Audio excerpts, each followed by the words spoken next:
Paris Videofilmes, uma empresa com a responsabilidade de honrar os 50 anos de tradição do nome Paris Filmes.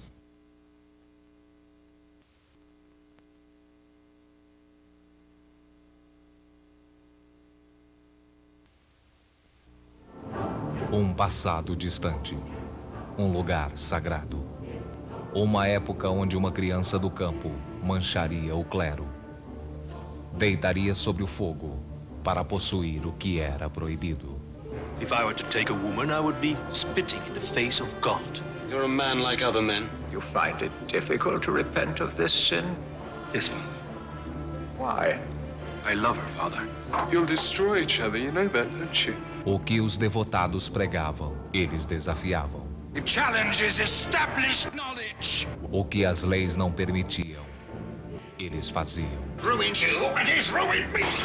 O que o céu prometia, eles apedrejavam. It is the time of judgment. This isn't the only blood that will flow.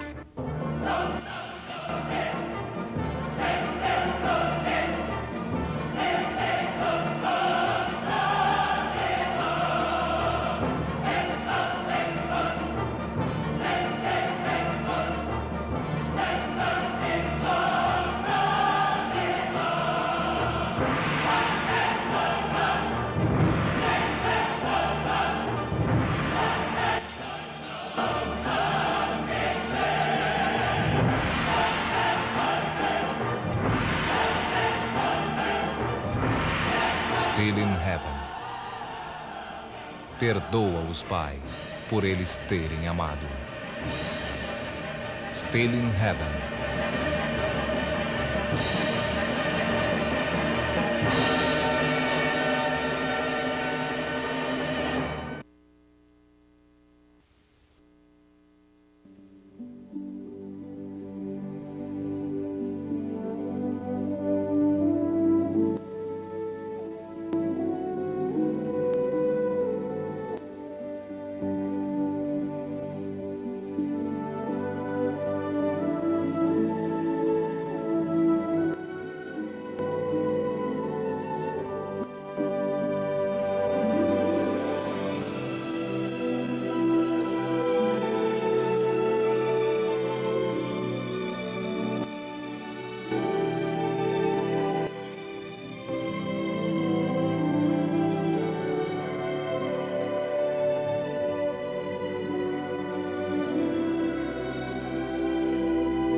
This is the BBC Home Service. Here is the 9 o'clock news.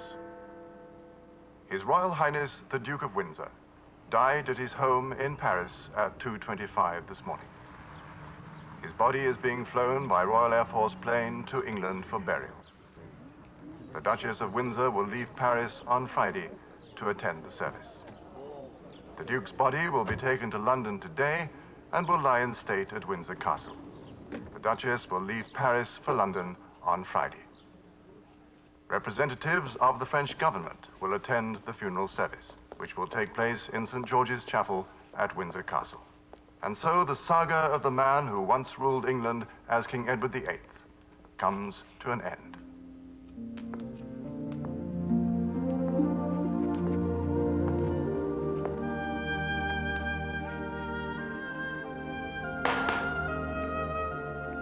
Come here.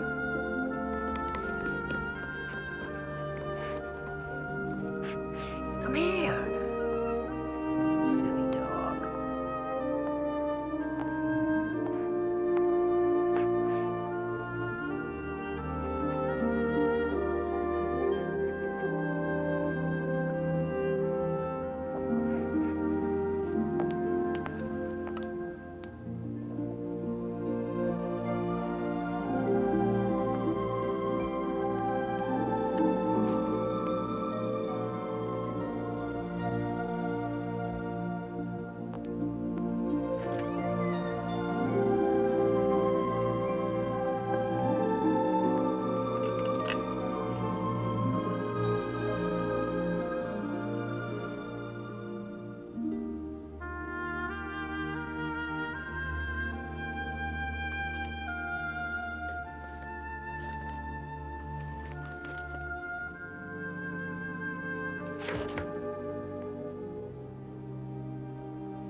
If any man can show just cause why Ernest Simpson and Wallace Warfield Spencer may not lawfully be joined together, let him now speak, or else hereafter forever hold his peace.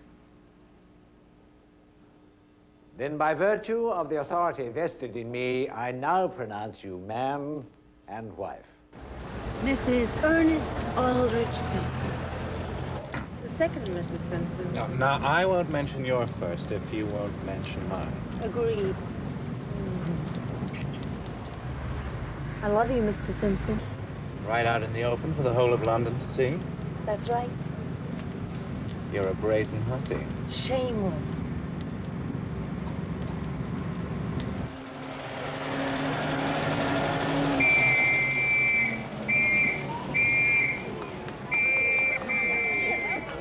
What's going on, Hughes?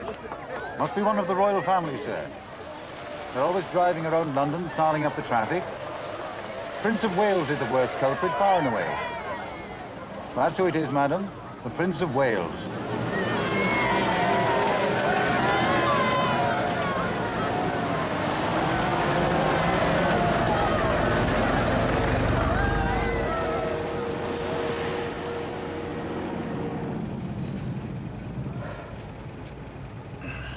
Ernest, Yes? I wonder what my old debutante chums in Ballimer would say if they knew that Bessie Wallace Warfield just stood 10 feet from the future King of England.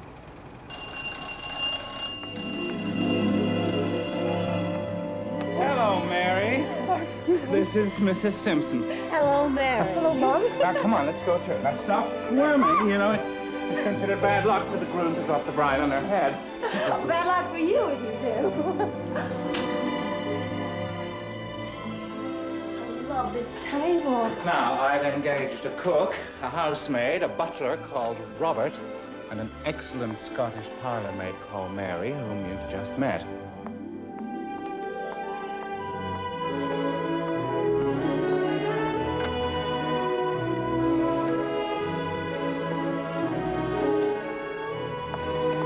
Well, what do you think? Is it not a home of fair proportion and aspect pleasing to my lady?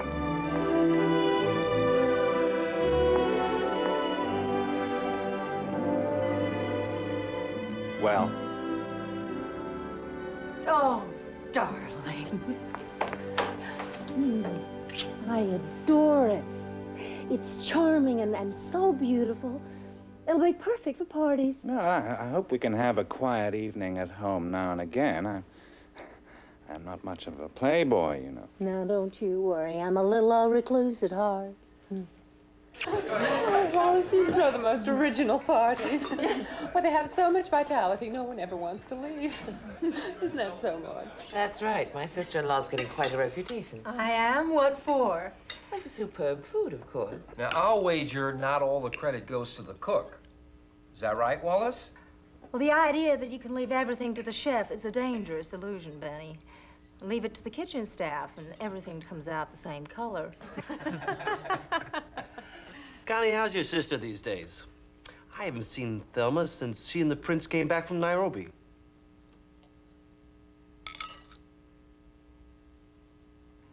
I say something wrong? That's all right, darling. Just finish your porridge like a good boy. Poor Mike. He's such a dear.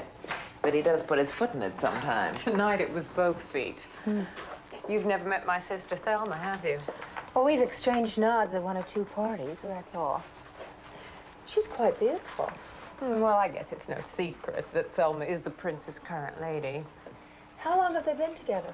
Long enough. The Prince and Lady Finesse. Quite the subject for gossip over the bridge tables. Oh, well. Her husband doesn't mind. But let's face it, Marmaduke is such a clod. No, I don't agree. I've always liked the British. Well, that's good, but I don't think my American mother would agree with you. She always called them a clever, domineering people. I find it amazing that the English have such a voracious appetite for gossip about the royal family. Darling, it's no different from the way we Americans idolize our film stars now, is it? No, I suppose you're right. My darlings, it's not the same at all. You can't compare them to actors. The royal family is the pivot of England. The people pay homage to them as a symbol of their country and what it should be. No matter what messes the politicians get into, the royals stay above it all. There's a sort of mystique about them. That's what fascinates. The most fascinating being the Prince of Wales. It's natural, isn't it? He happens to be the most desired bachelor in the world. Yes. And my little sister has him in the palm of her hand. Fancy that. But for how long, nobody knows.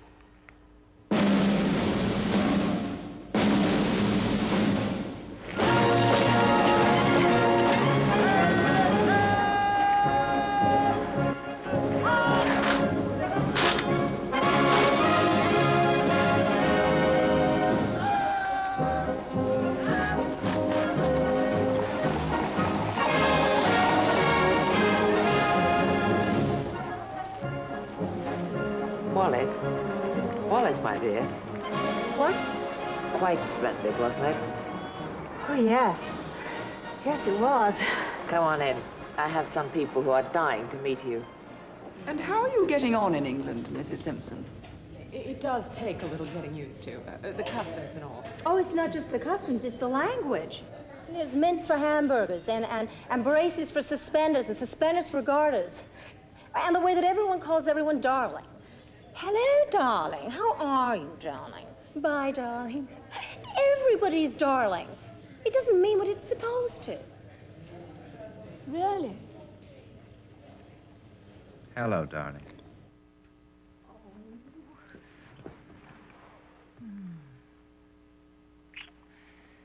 Now that's what it really means. What?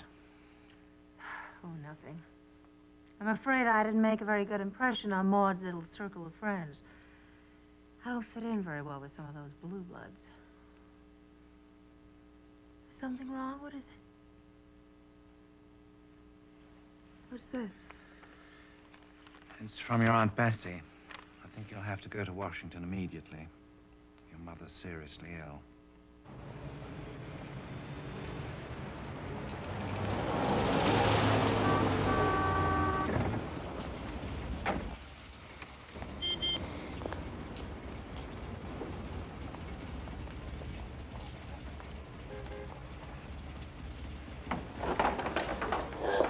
Aunt Bessie. Oh, it's good to see you.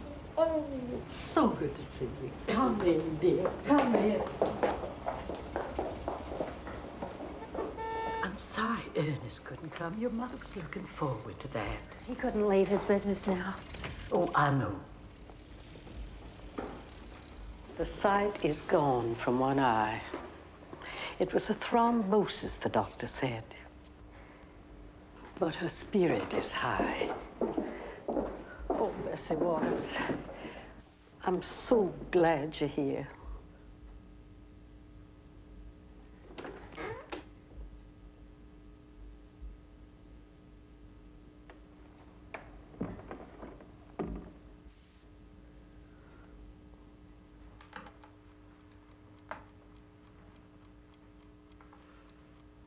Bessie Wallace? What'd they say to bring you here? Come to see me die? Mother, for heaven's sakes. What an awful thing to say. Of course not. And I haven't used Bessie in my name for years. I know. Your Aunt Bessie doesn't like that. Cow's the name Bessie. That a brown dress you have on? Yeah, it is. I thought so. Why'd you choose such a boring color? Oh, Mother, you certainly haven't changed. Oh, why should I change? We've always seemed like sisters, haven't we? Yes. Are you and Ernest happy with each other? Yes, we are. I like Ernest, but there's something a little unreal about him. Oh, that's not fair. Be so fine and solid. Stable. That's it, safe. Sounds real passionate. Mother, he and I have been through marriage before, and I don't think I could ever love anyone again as I loved Win. He was so dashing and daring. And drunk. Yes, unfortunately. I've always believed that men who physically abuse their wives should be drawn and quartered. All you could see was that aviator's uniform. Love is blind. And deaf, because I warned you. Stop it. Sorry. Sorry.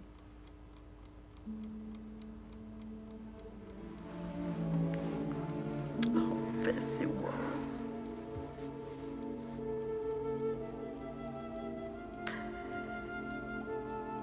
You ever feel alone?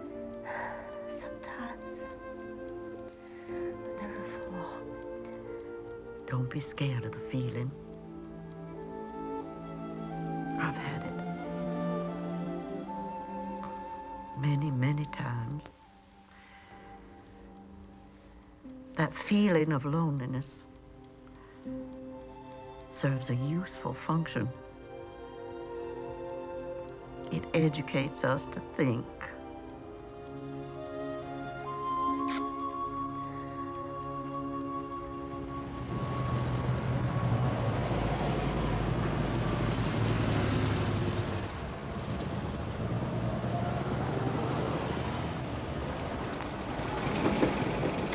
Thank you. Keep the change. Wallace, darling. Connie. Oh. Considering what you've been through, you look wonderful, darling. I was so sorry to hear about your mother. Well, it was all a bit trying. Family problems always are, darling. Don't forget I'm a Morgan girl. I know of what I speak. Come on, let's have some tea and I'll tell you all the gossip. I have a big favor to ask you, both you and Ernest. Of course, Connie. What is it? Well, my sister Thelma and the prince are having a few friends down for a weekend hunt at her country house in Leicestershire. Now, Benny and I were to go as chaperones, but Chaperones? For a group of adults? Well, of course, darling. Usually somebody fairly deaf and totally blind. But sometimes they make do with us. Anyway, Benny's mother is ill in Paris, and I promised him I'd handle it. He is snowed under at the embassy. I have to go. You understand? Of course, I'll help you any way I can. Oh, thanks, darling. I want you and Ernest to take my place for the weekend. Benny will still go for the one night. He'll take you down on the train, have Thelma's car pick you up from the station, and he'll be on hand to counsel you about, well, you know, things. Oh, well, Connie, really, why, I haven't even met Thelma. I wouldn't know what... She's my sister. What's to know? But Ernest and I wouldn't know anyone there except Benny. And we don't hunt. I loathe the idea of hunting for sport. I think it's criminal. And what in God's name will I say to the prince? Besides, I don't even know how to courtesy.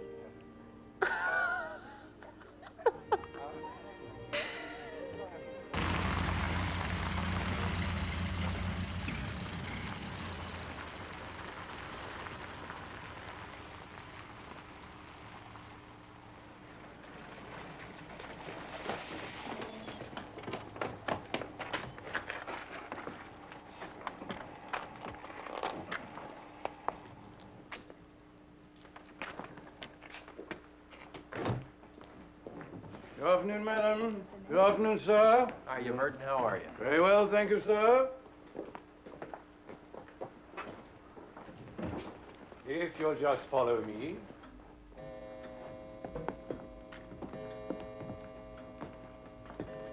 Lady Furness rang up to say that His Royal Highness and she have been delayed, but would be here as soon as possible.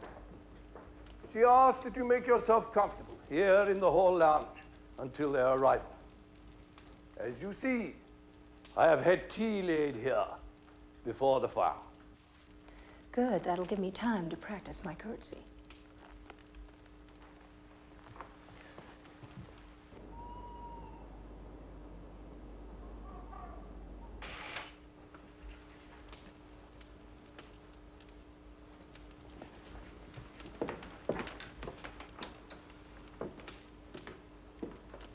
Well, another exciting weekend party in the country is launched.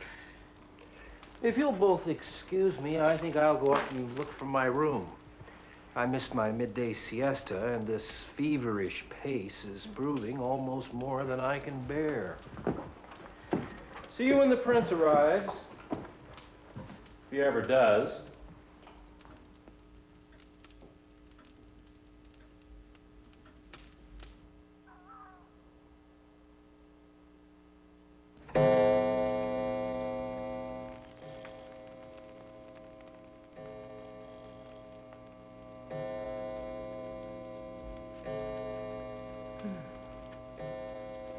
Isn't it odd? When I was 18 years old, I had this girlfriend named Virginia Page.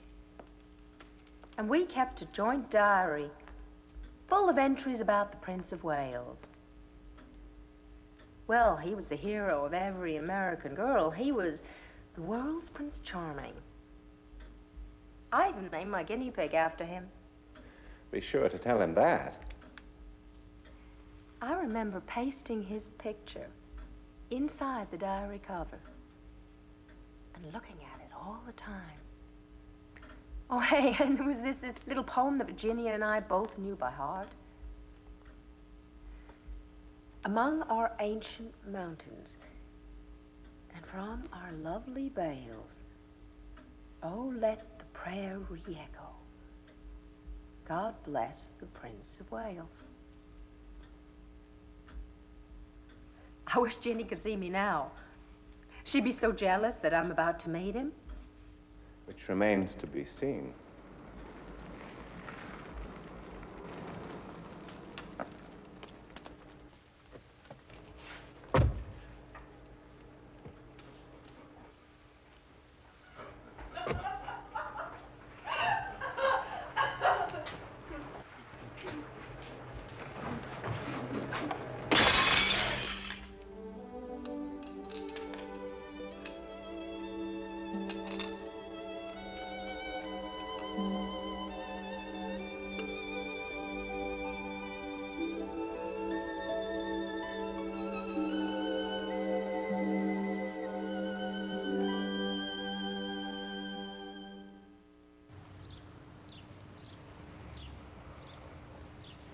I suppose they'll put on a big spectacle in London.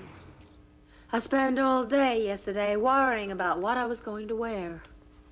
And then I thought, what difference is it going to make? I'm going to my husband's funeral. He'd still have wanted you to look chic. He always did.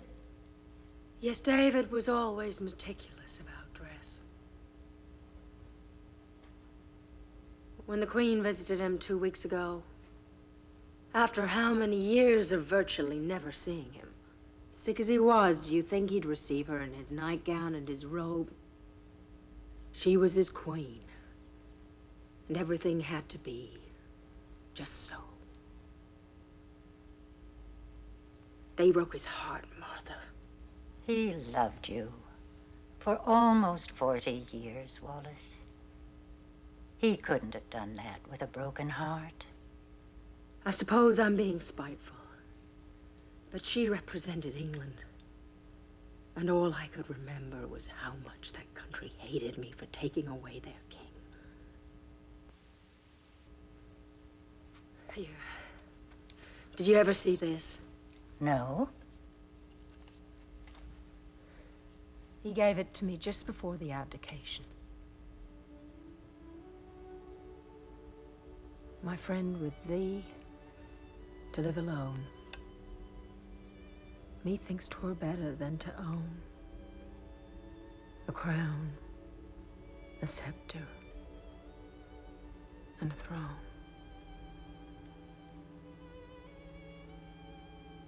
That adorable face, those eyes. Darling, he said. And then he died in my arms. Oh, Wallace.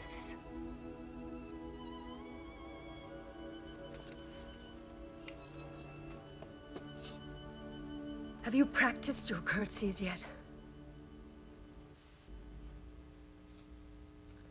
You're gonna need them where we're going. How do you do, Mrs. Simpson? Good evening, sir. Sir, may I present Mr. Simpson? Simpson, how do you do? Your Royal Highness, happy to meet you, sir. Most awfully sorry to keep you so late. Terrible fog coming out of London. Probably the worst I've ever encountered. Traffic was being conducted by flares. Well, now, I'm gonna call you Wallace and Ernest because Connie does, and I never let my big sister get the best of me. Of course. And what shall we call you? You may call me Lady Furness.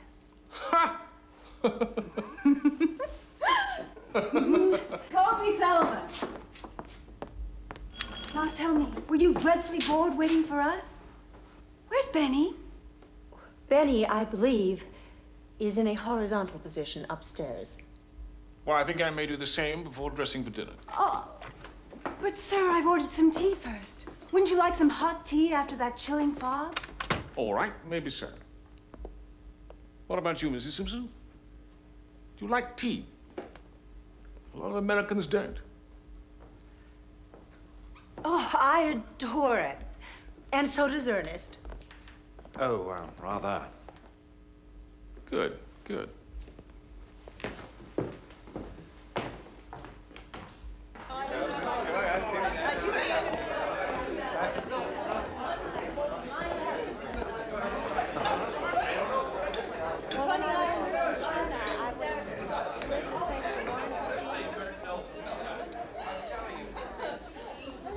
Ernest feels that Americans lost something very good and quite irreplaceable when they decided to dispense with British monarchy.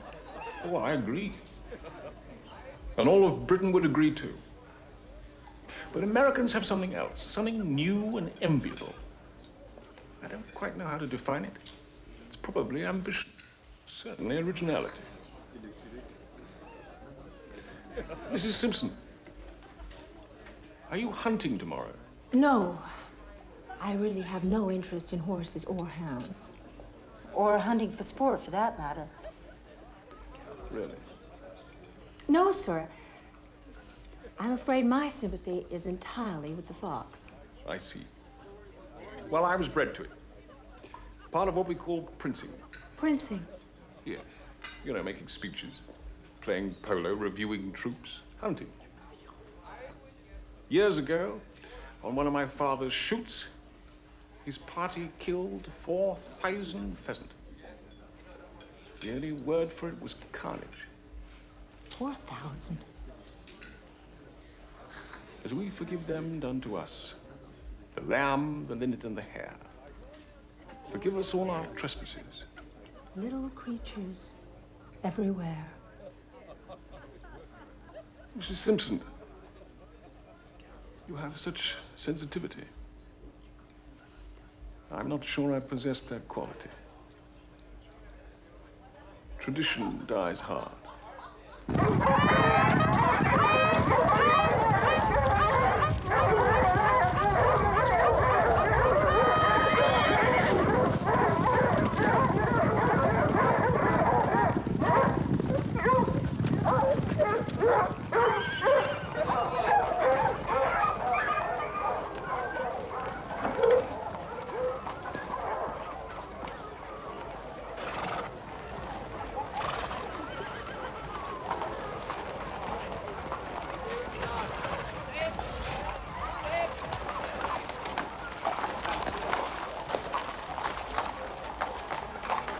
He's a good-looking man, isn't he?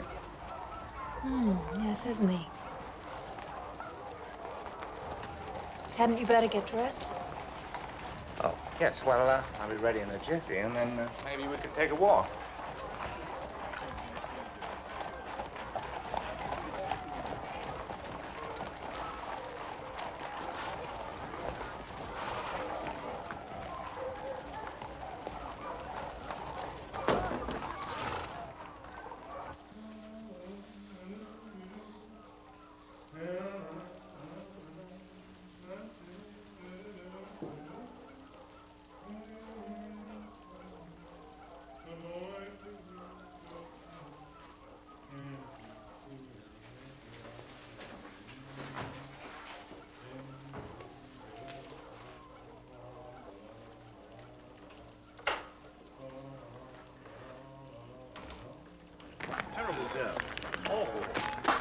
This horse you could manage for the time.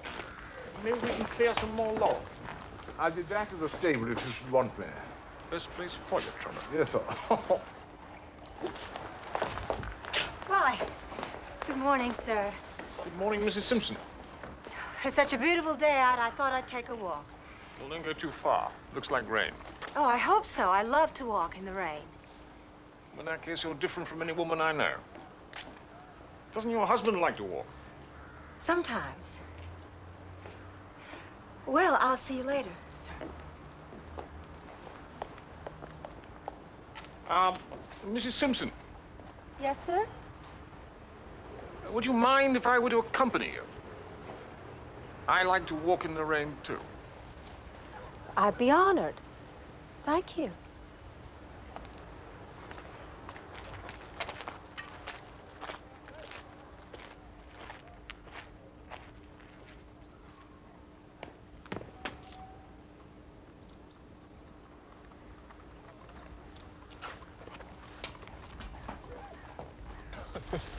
And the cat brushed my legs, and up I went. Table, cards, chits, everything, all over the floor.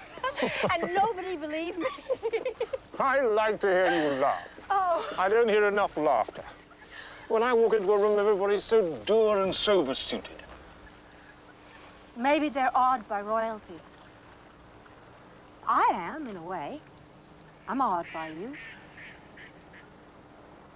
I get very sedate. No, you don't. You seem to make no adjustment at all. Oh, before you arrived last night, I was tap dancing on the piano. You see, you make me laugh, too. Why don't you and your husband come down to Fort Belvedere one weekend soon? Fort Belvedere. My place near Windsor Great Park in Sunningdale. Built in the early 1700s. Not old as castles go, and not at all grand. Sort of architectural hodgepodge, really. But I love it. Sometimes when I'm there, I never want to leave it ever. It's the most important place in the world to me. Then it's important to me, too. Aren't you cold? No, I feel swell. Charming word, swell. Uh-oh, one of my rustic Americanisms I've been told to get rid of. Well, don't. Here. No, Put these no, on. no, really, I feel fine. There. However did you get the name Wallace? Well, that is a very long and boring story, sir. I don't think that's altogether true. Nothing about you is boring.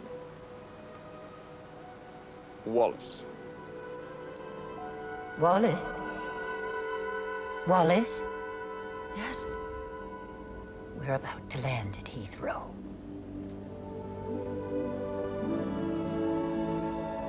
Courage.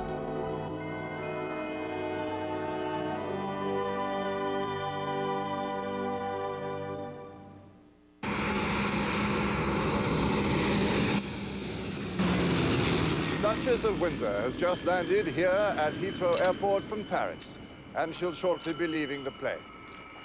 She'll be staying at Buckingham Palace by invitation of the Queen, thus ending almost 4 decades of virtual ostracism by the royal family. It was in 1936 that King Edward VIII abdicated to marry American divorcee Mrs. Wallis Warfield Simpson. And since that time, the couple have made their homes beyond these shores.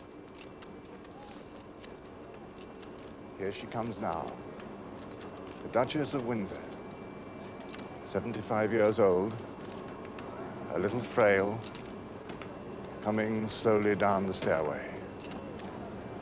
And waiting for her at the foot of the stairs, the Queen's representative, waiting to welcome her to England on this saddest of occasions.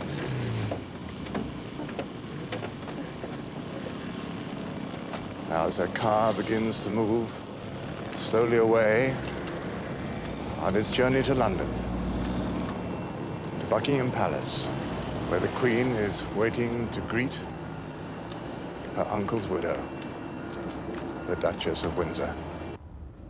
You would have thought some other member of the royal family would have met you at the airport.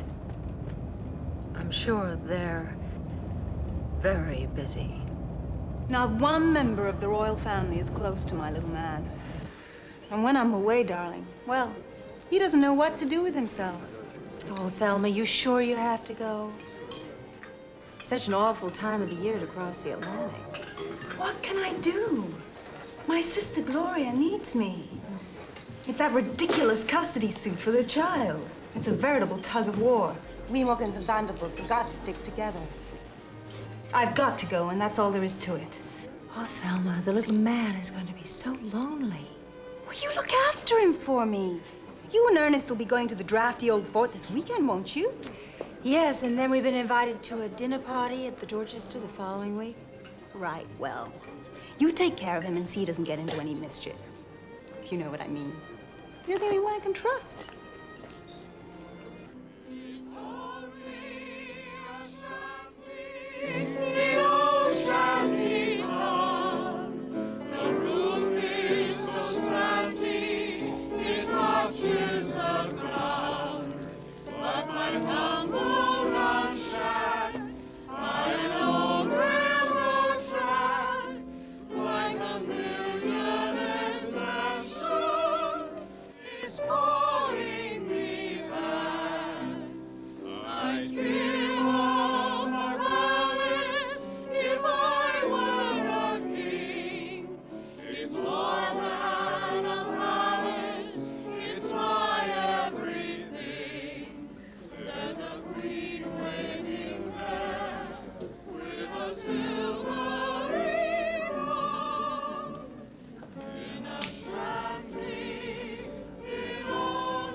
It's for the backgammon table.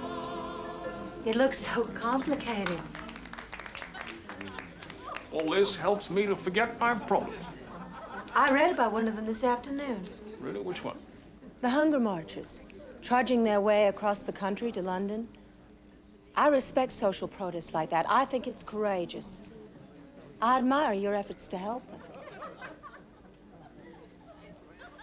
Wallace, I wish you could have been with me in Yorkshire. I cannot begin to describe my feelings to you. Unemployed men in towns and villages all over. They're my people. And they're hungry. Their children are hungry too.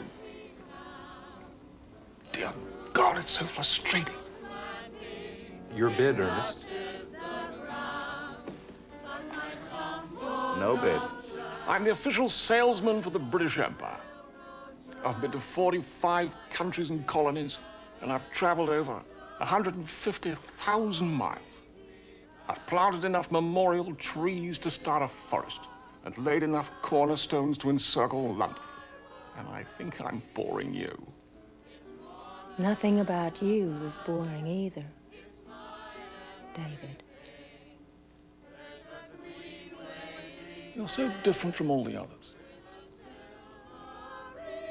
You're the first woman to take an interest in my job.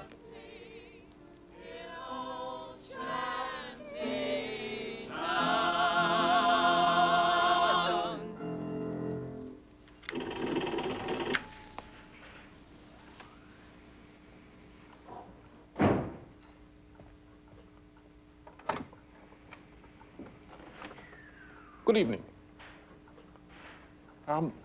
Would you be kind enough to inform Mr. and Mrs. Simpson that the Prince of Wales just happened to be driving by, and, well, I wondered if they might receive him.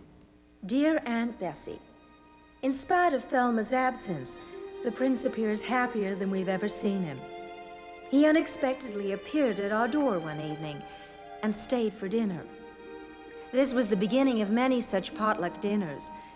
We never know when he's coming or how long he'll stay. Sometimes it's twice in a fortnight, other times twice a week. And he remains all evening, often until the wee hours. Ernest has developed the art of tactfully excusing himself and retiring to his room with his business accounts. I guess I amuse the Prince while Thelma's away. But I confess, Aunt Bessie, I find him fascinating. It's as if a door has opened on the inner strongholds of his character. I sense in him something that no one around him is aware of. a deep isolation, a spiritual loneliness. Without a love of my own. Bloom, you knew just what I was there for. You heard me saying a prayer for someone I really could care for. And then there suddenly appeared before me the only one my arms will ever hold. I heard somebody whisper, please adore me. And when I looked the moon had turned to gold. Blue moon, now I'm no longer alone. Without a dream in my heart. Without a love of my Wallace,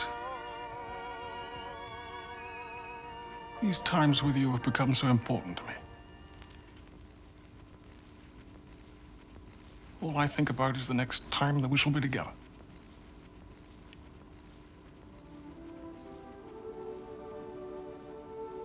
God help me, I love you. Among our ancient mountains, and from our lovely vales, oh, let the prayer re-echo. God bless the Prince of Wales.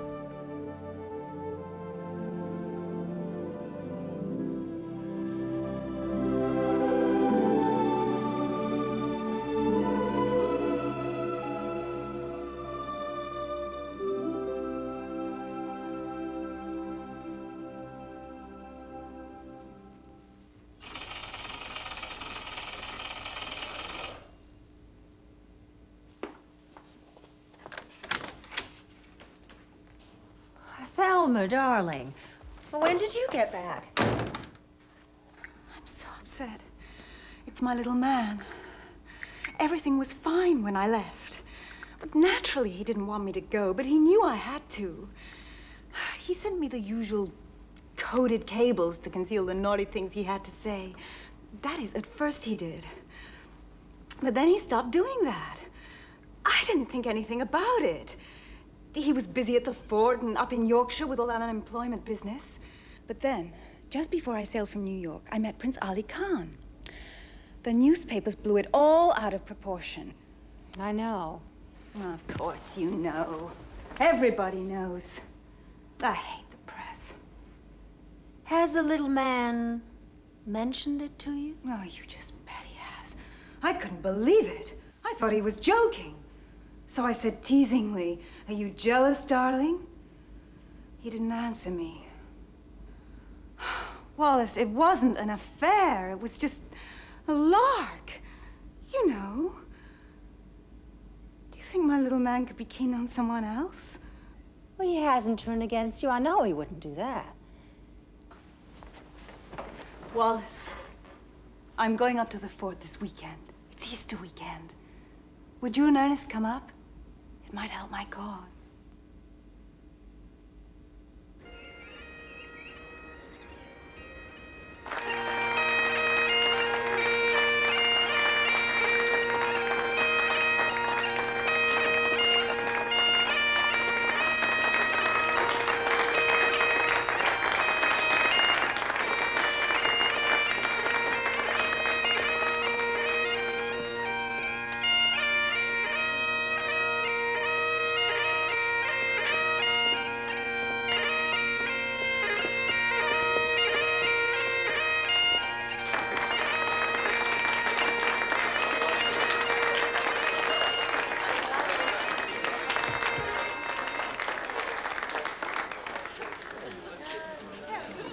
What in the world is that?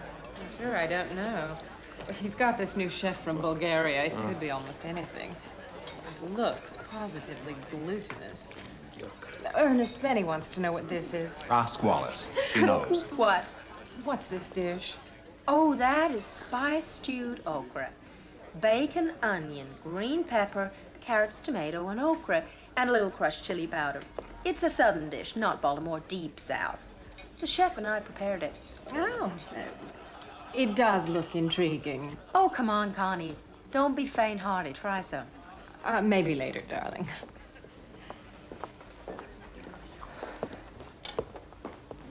No one wants to try my okra recipe, sir. Well, I'm gonna have some. But you don't like spicy food, sir. I like anything Wallace makes. Take my word for it. She's a superb cook. David, use your fork. Shame on you.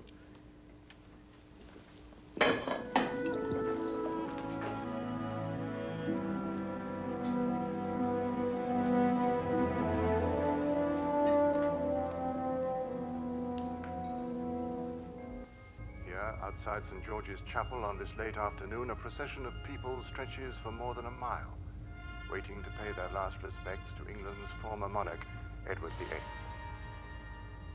Meanwhile, his widow, the Duchess of Windsor, remains inside Buckingham Palace.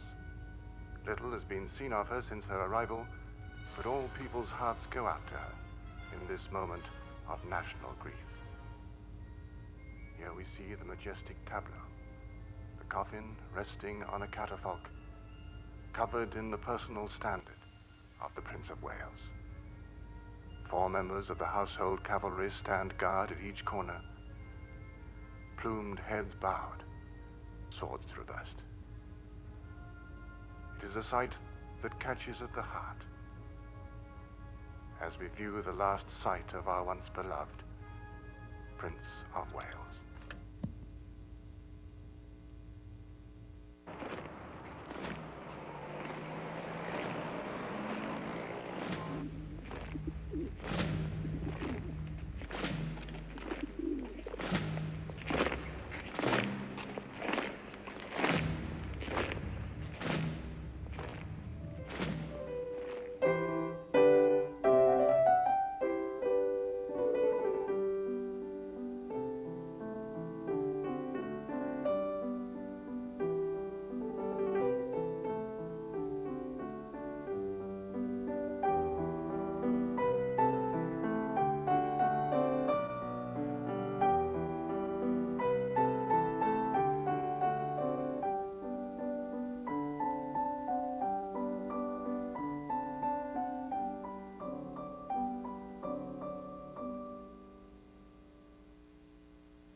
Mr. Thomas. And now, if you're not too tired, give us a little Mozart. My good woman, I've been playing Mozart all evening. Have you? And to think I didn't recognize it. I must have that piano tune tomorrow.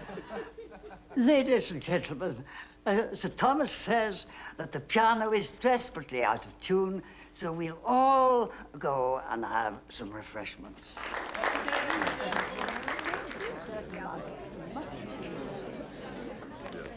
Emerald pretends to be empty-headed, but watch out. Sometimes she thinks she's the Prime Minister. She knows more than all the politicians put together.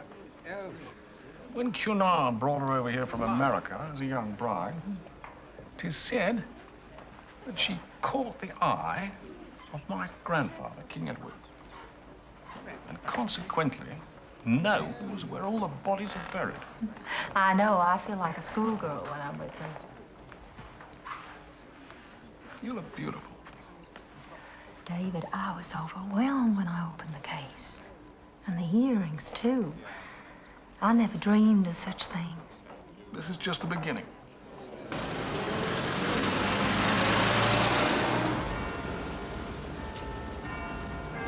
Thank you. Good night.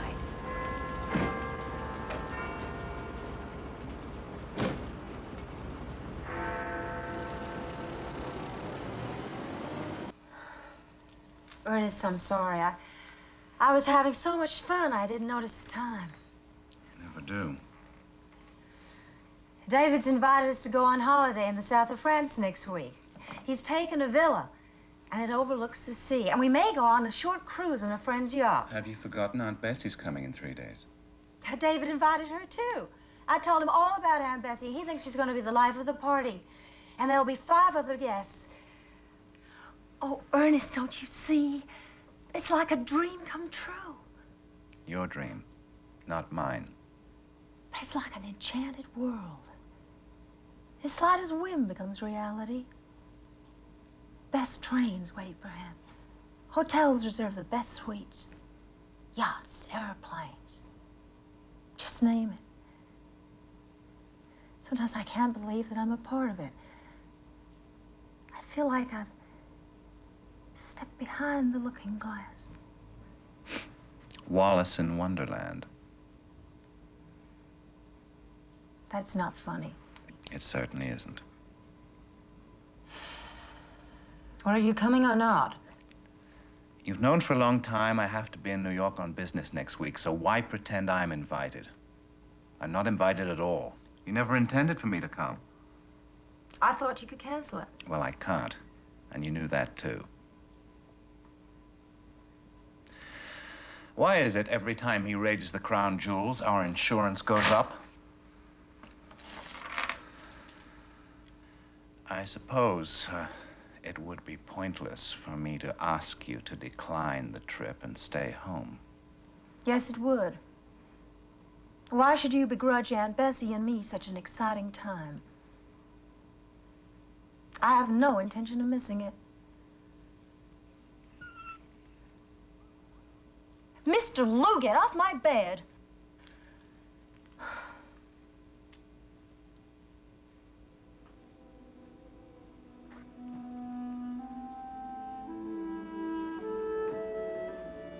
Come on, Mr. Lou. It seems you and I are in the same boat.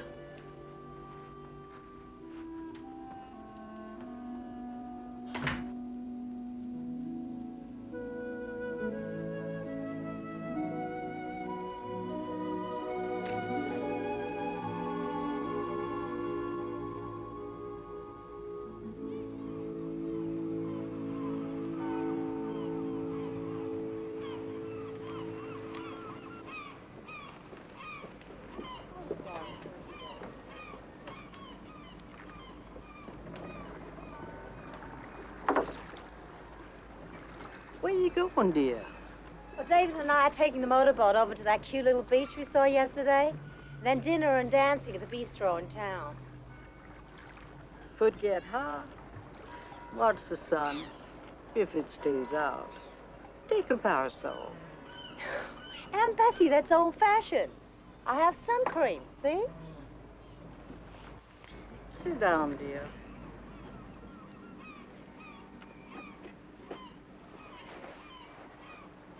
Now, Bessie Wallace, you know what?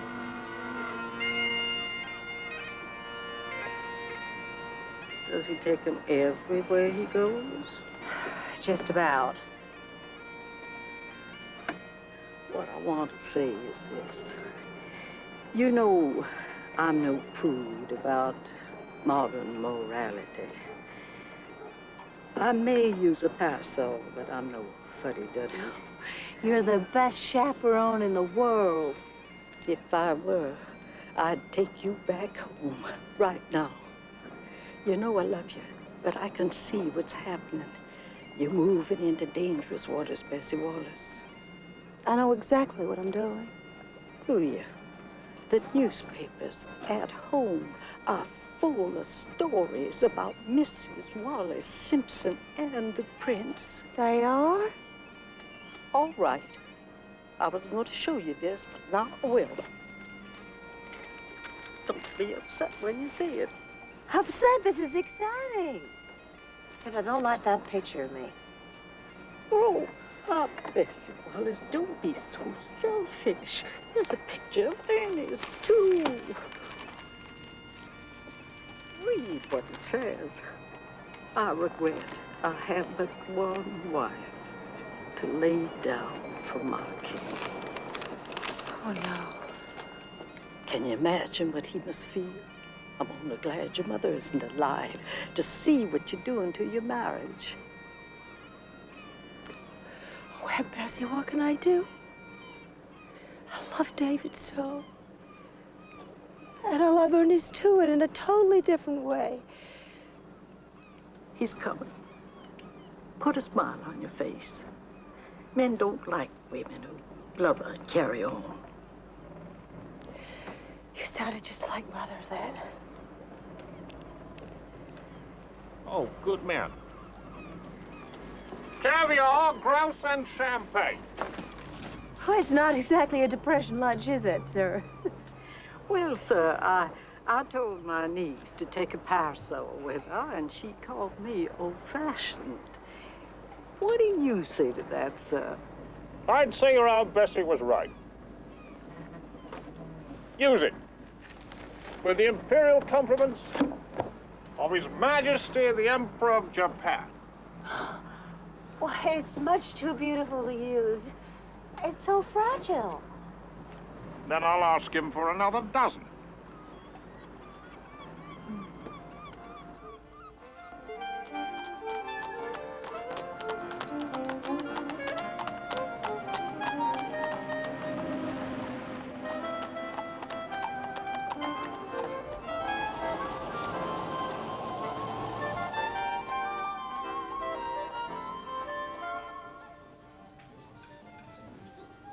What are you thinking?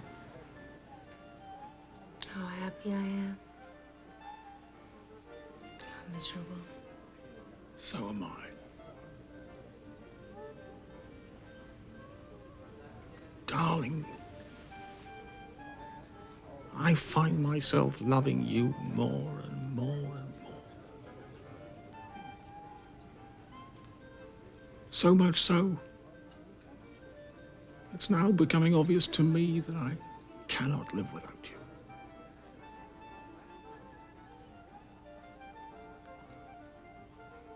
This business of my ruling should be the all and everything of life to me. But now, you are. Is that so wrong?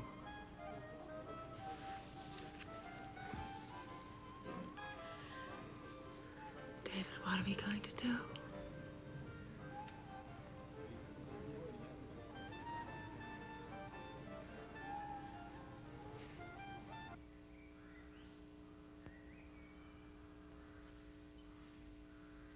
Your Royal Highness.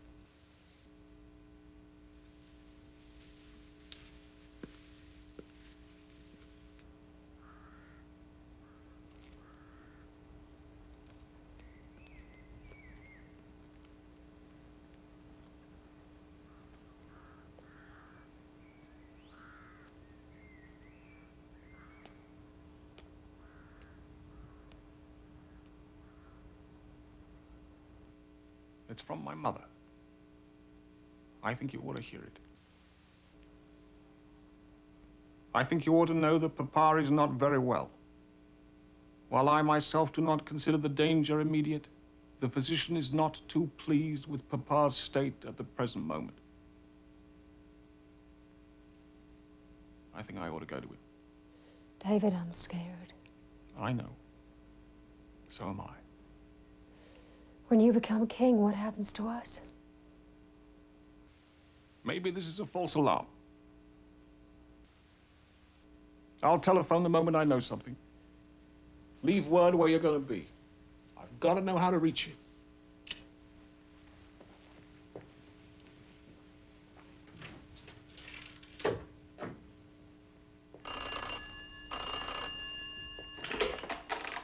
Lawson Johnston residence? Mrs. Simpson? And who may I say is calling? You really didn't like it? Excuse me, sir. Excuse me, Mrs. Simpson. His Royal Highness is on the telephone. Excuse me, darlings. Of course.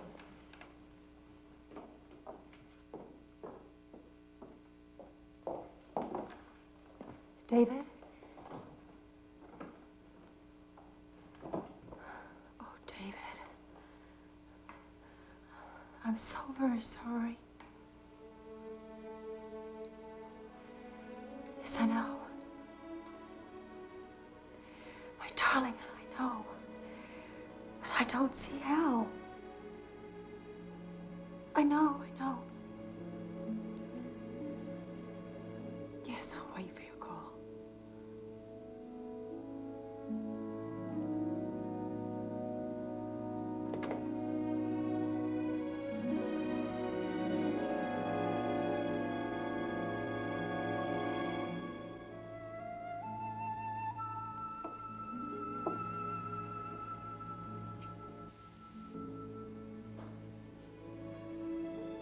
David is now king.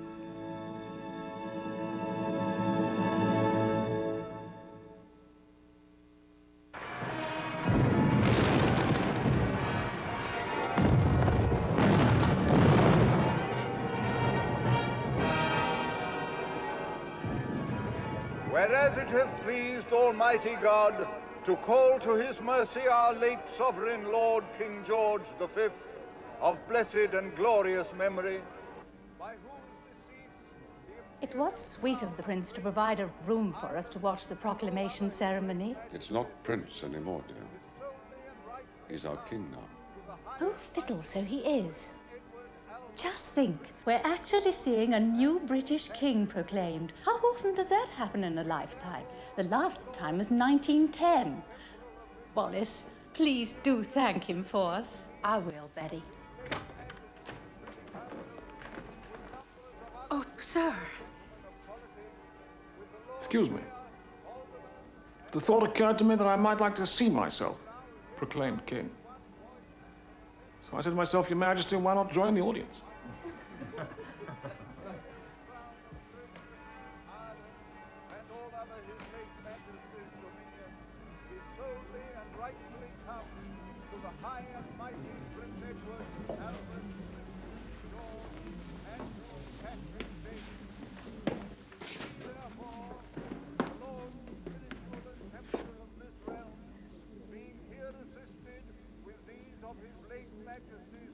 Why not join my darling is what I really said to myself.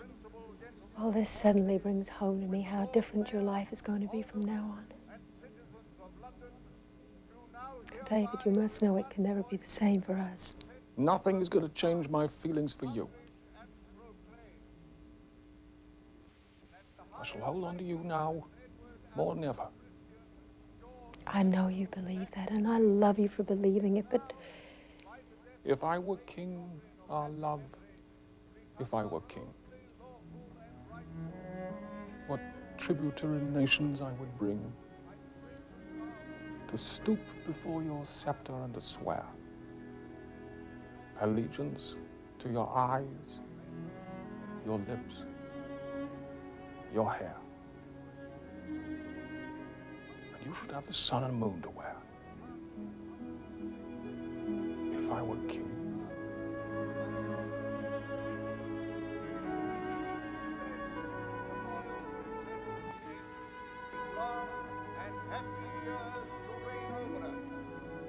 God save the king!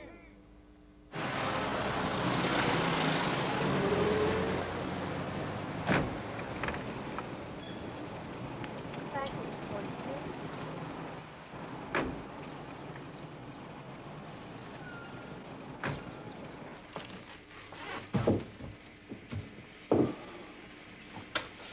Good day, ma'am. good day, Hughes.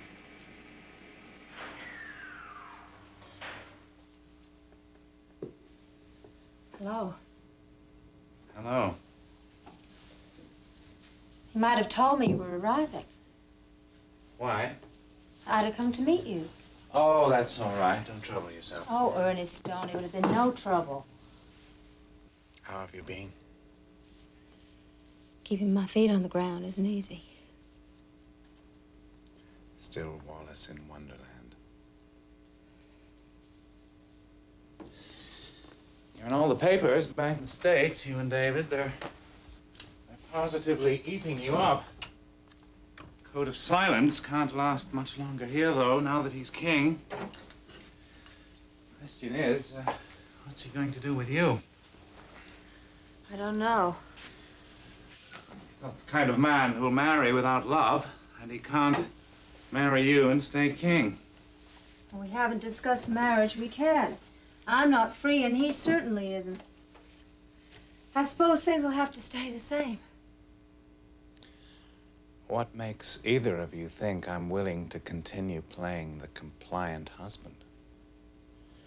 If he hadn't been a king, would you have tolerated him?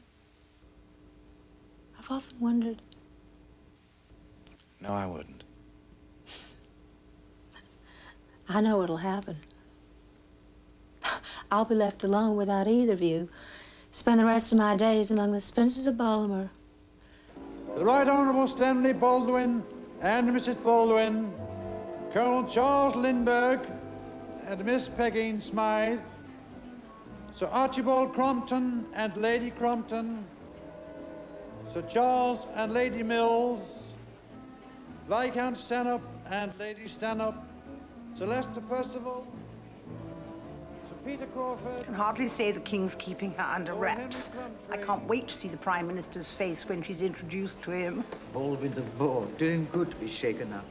She's very stylish, I admit. But I can't say I care for those plucked eyebrows. She's certainly acquired some jewelry lately. Unfortunately, that diamond and sapphire set she's wearing, it looks like costume jewelry. She's getting royaler and royaler. And here lass is getting commoner and commoner. I want it to be said of me that I never sent a single Englishman to die on a foreign battlefield. But, Prime Minister, I've just come from Germany. Hitler's air power is growing rapidly. Already it's vastly superior to Britain's. How can you avoid the inevitable? That is a problem for my successor. Your Majesty. Sir. Prime Minister. Colonel Lindbergh. May I introduce Mrs. Simpson? Mrs. Simpson?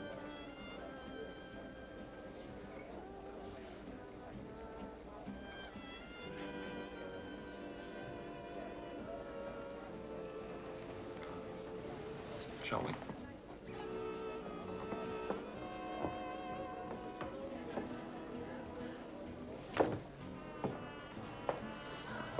Why am I here?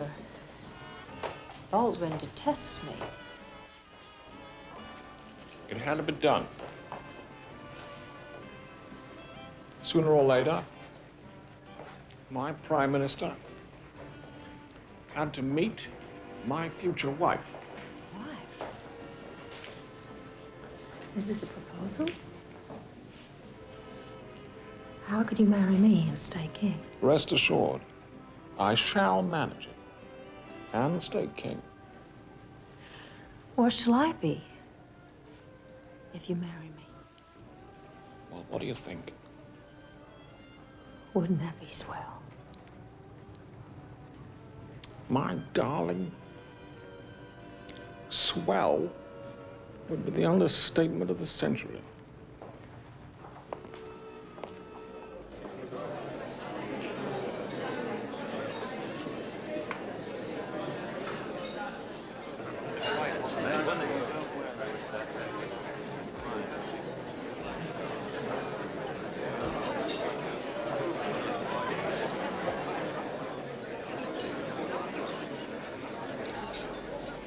Mr. Baldwin, have you ever been to Baltimore? No, I think not.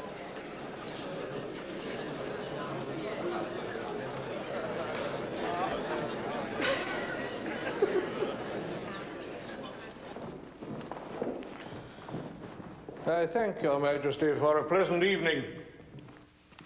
Good night, Mrs. Baldwin. Good night, sir. Is that all that you have to say to me, Mr. Baldwin?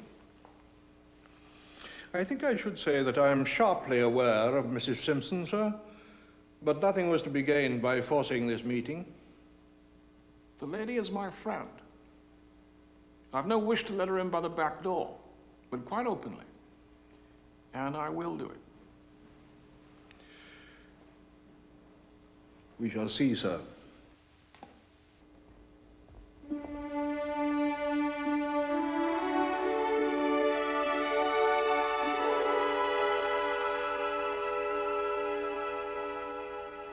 I should like to marry Wallis. She must petition for divorce. May I ask, sir, how in the hell you intend to carry this off? She'll be twice divorced. We'll get through somehow. Did you think that I would go to the coronation without Wallis at my side? The country will never allow it. Well, we'll see about that. They'll crucify her. And you too. Before that happens, we'll go our own way. With me, Wallis comes first. The throne is secondary. My God. I really think you mean it. Life is a tease. Joy is the shadow of sorrow, sorrow the shadow of joy. Yes, Winston, I know, but how does that apply to Mrs. Simpson? Sir, a prince may have his fun and Lord love him for it. A king must be king. That is precisely what I intend to be. But this impending divorce action of your friend, well, in the crucial period before your coronation, I'm against her divorce proceedings. If only you would speak with her and take some more time for reflection. It wouldn't be right for me to influence her to stop the proceedings. Sir, I'm no fool. She has a solicitor with ties to the king handling her divorce, which will no doubt be made final shortly before your coronation. People are saying you are behind it. And you know what our press will make of it once their muzzle is removed? They'll call it a sham divorce. Yes, sir. I brought the morning tea to Mr. Simpson, as requested. And the woman who was not Mrs. Simpson was with him. In a double bed. Thank you, Mr. Brewster. That will be all.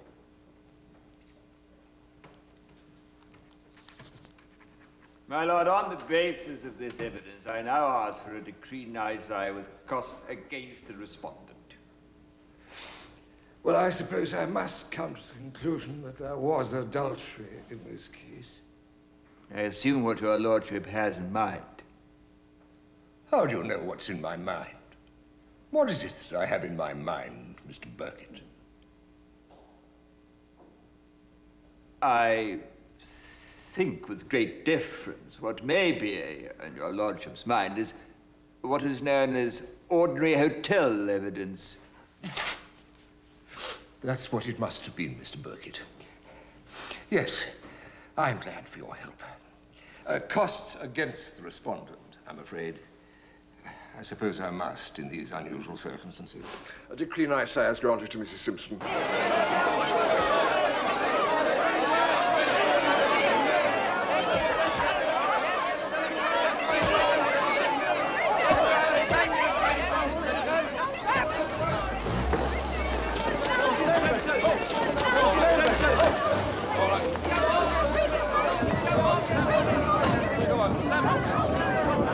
Down with the American whore!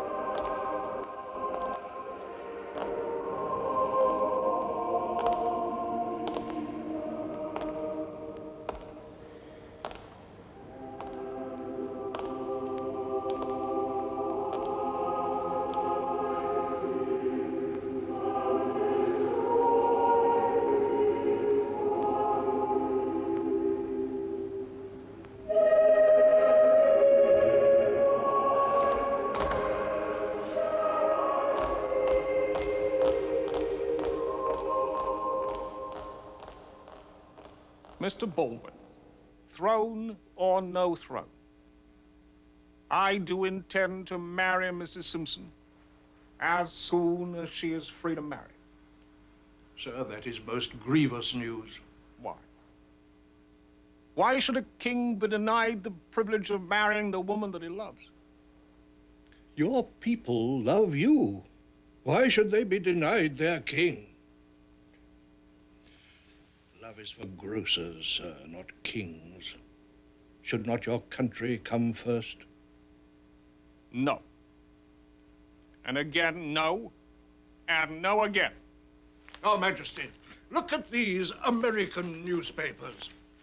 Mrs. Simpson to wed in palace.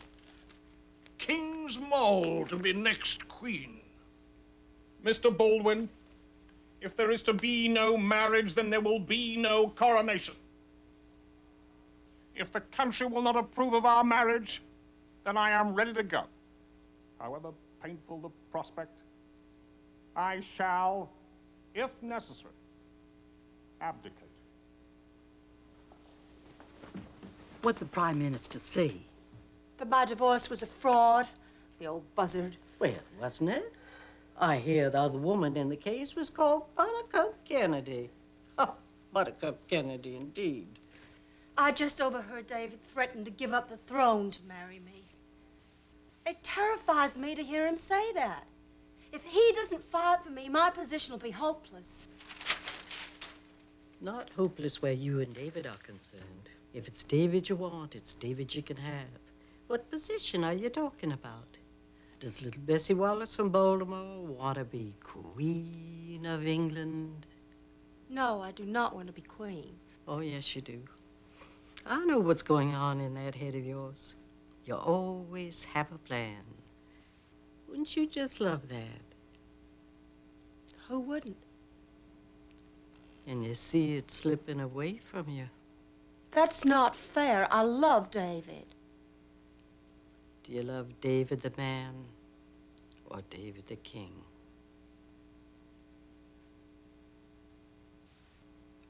Both.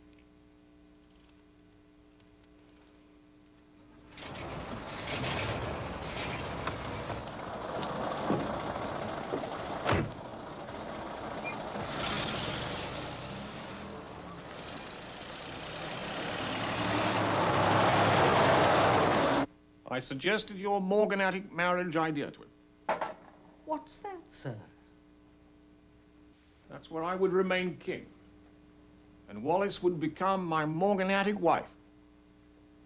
That is to say, that she would not share the royal rank, that she would not be called queen, and our children would not inherit the throne.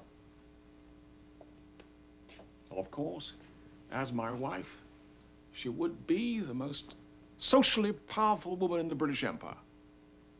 Morganatic marriages are quite common in other European countries, but it's never been done here. In fact, a special law would have to be passed allowing it. Then I'm sure, in time, we could press for the full title of queen. It's really a very good solution to our problems, and Wallis thought of it all by herself. Oh, did she? What did he say? That you'd have to take it to the cabinet. Why didn't I just leave the country, give it time to die down, then return when that damn crown is firmly placed? What could they do then? No. I'll not pretend that I'm giving you up. I'll not take the oath with a lie on my lips. Well, David, this is a pretty kettle of fish. I'm sorry, Mother, but Wallis Simpson has become an indispensable condition to my continued existence. Divorced woman with 2 husbands living is an indispensable condition to your continued existence. I would hardly say she'd be a suitable mate for a king. That is for me to decide, and me alone. If I could marry her as king, I would be a better king. If that is not allowed me, then would you have me go through life without love? I implore you, David. We all have to make sacrifices. I have. It will seem inconceivable to those who fought during the war that you, as their king, refused a lesser sacrifice. Your first duty is to your people. You must be strong. No, ma'am. You want me to be weak. Your mother's right. You've lost sight of your responsibility. The only possibility of your Majesty remaining on the throne lies in your giving up all thoughts of this marriage. Winston, I thought you were my friend. Sir, you are guardian of the monarchy, of its traditions, of its very continuance. Above all, you're defender of the faith, head of the Church of England. A high and sacred trust, I tell you. Your people will not countenance it. Just because she's an American woman? No, because she's a divorced American woman with 2 live husbands littered about.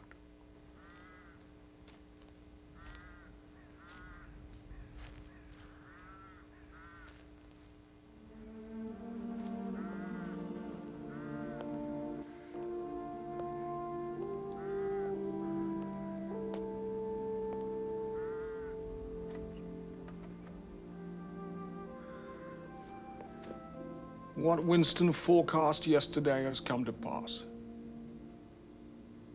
The cabinet has rejected the morganatic marriage idea.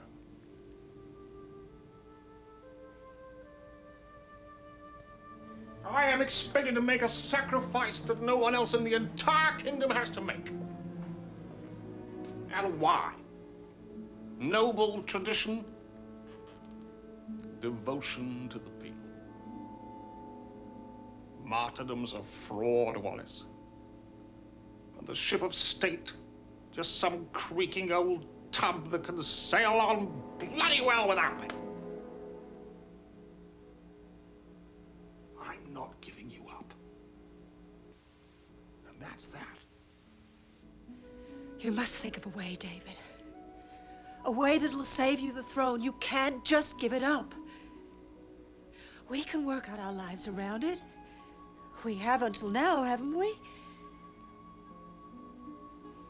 There's something else that Winston told me yesterday. That Beaverbrook told him. I didn't tell you because the British newspapers are coming out with this story tomorrow morning.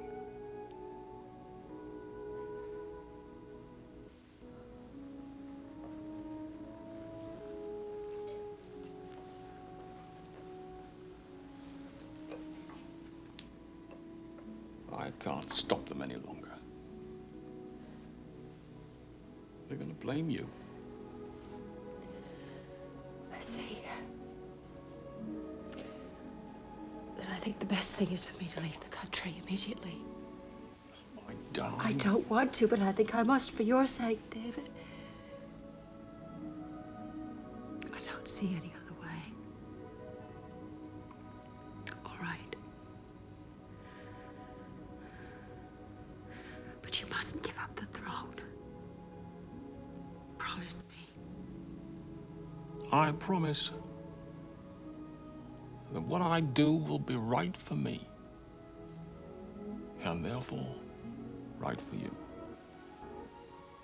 and therefore right for all.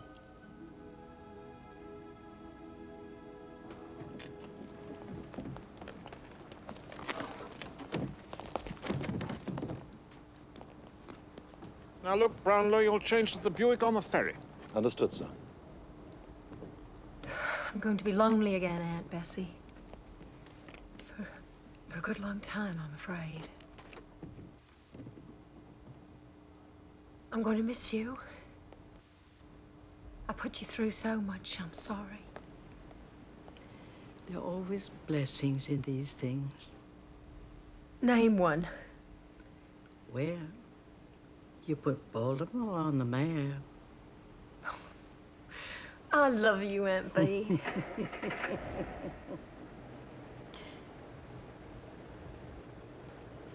Bye. Bye.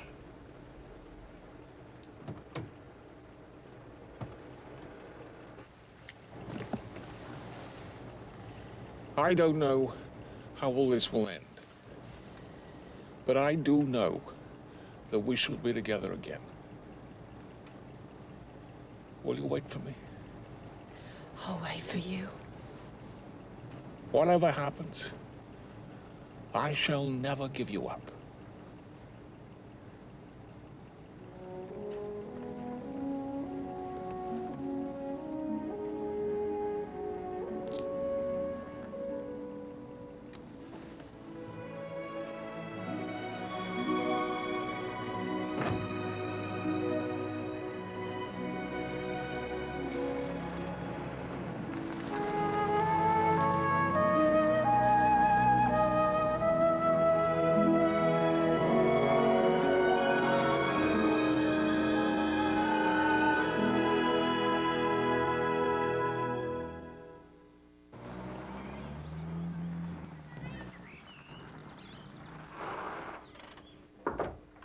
Wallace?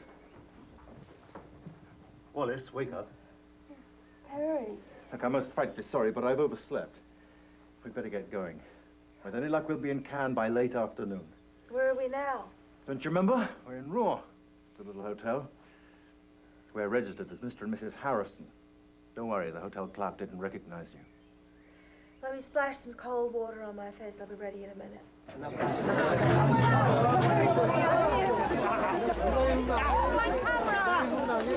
You've broken my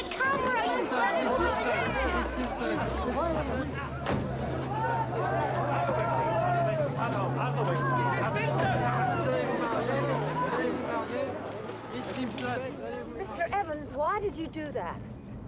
I'm under the King's orders, ma'am. Some of my more excitable countrymen have made threats against your life. For all I know, there could have been a pistol in that camera. Threats? Yes, they're afraid you'll take away their king. So, they'll be watching the main road, so I'm taking a roundabout course to the south. Good man. Do you mean they hate me so much Now that relax, you're safe here. Why do you think they rejected the idea of the morganatic marriage? They never want the remotest possibility of ever having to address you as Your Royal Highness. George, you've got to find me a telephone. I don't care where it is, just find one. David, listen, we should not even consider the marriage for at least a year. It's causing too many problems. Go through with the coronation. Take one thing at a time. What? On no account are you to step down. You must get advice. Talk to Winston. Just don't do anything foolish. I can't hear you. You can't hear me? David? David? Operator? Operator? You've cut me off.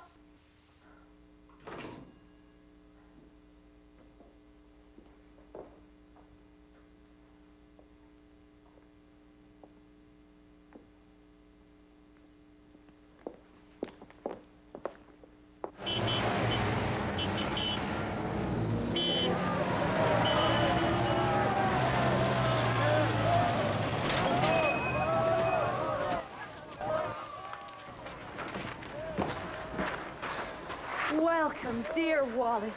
Catherine, darling.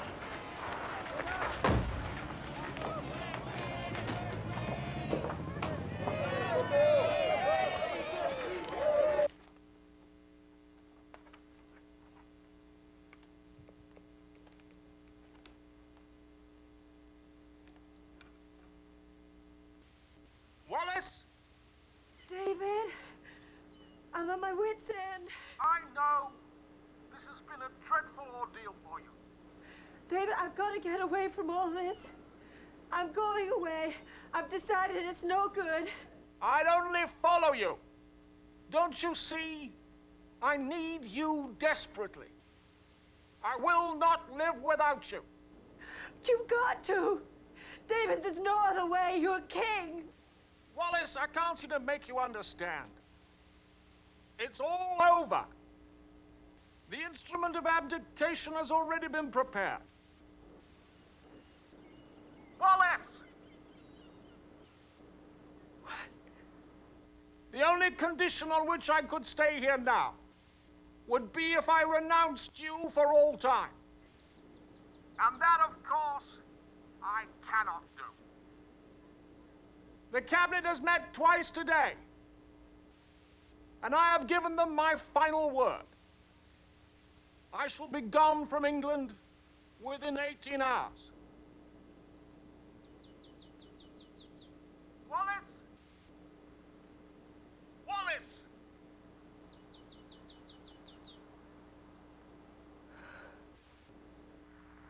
This is Windsor Castle.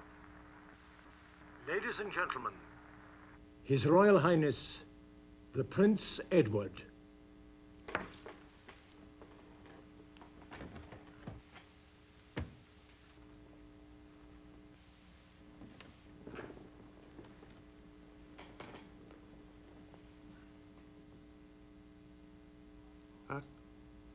At long last, I am able to say a few words of my own.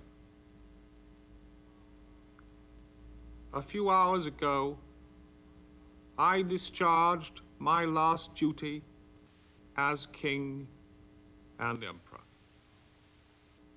And now that I have been succeeded by my brother, the Duke of York, my first words must be to declare my allegiance to him. This I do with all my heart. But you must believe me when I tell you that I have found it impossible to carry the heavy burden of responsibility and to discharge my duties as king as I would wish to do, without the help and support of the woman I love. And I want you to know that the decision I have made has been mine and mine alone. This was a thing I had to judge entirely for myself.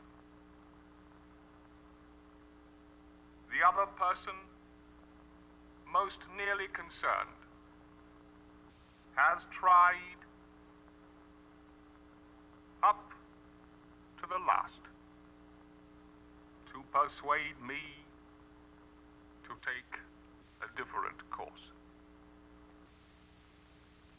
I have made this the most serious decision of my life, only upon a single thought of what would, in the end, be best for all. And now, we all have a new king. I wish him and you, his people, happiness and prosperity with all my heart.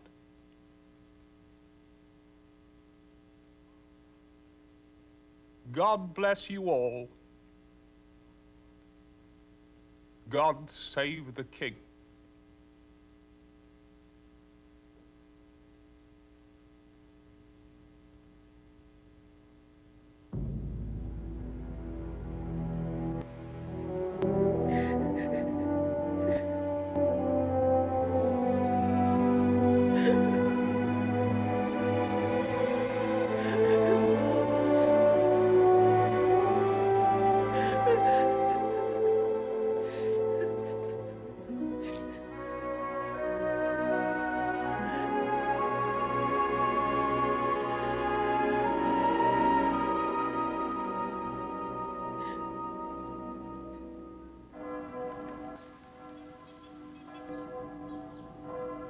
If any man can show just cause why this man and this woman may not lawfully be joined together, let him now speak, or else hereafter forever hold his peace.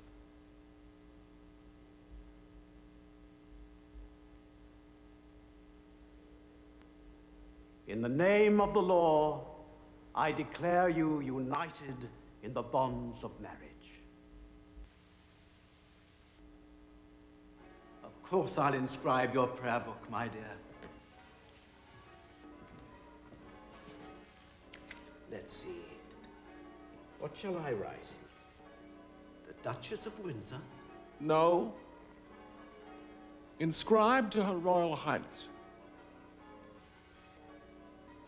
For that is what you shall always be to me.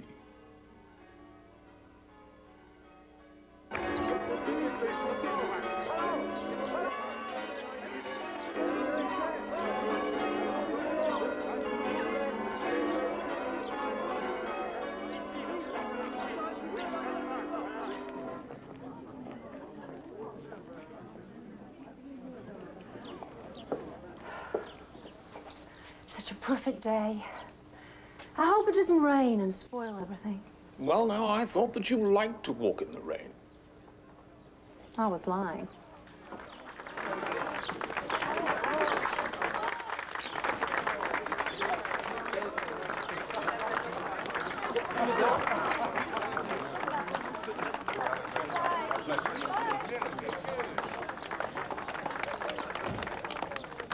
Aunt Bessie? Yes? It's David the man.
My friend, with thee to live and love, methinks were better than to own a crown, a scepter, and a throne.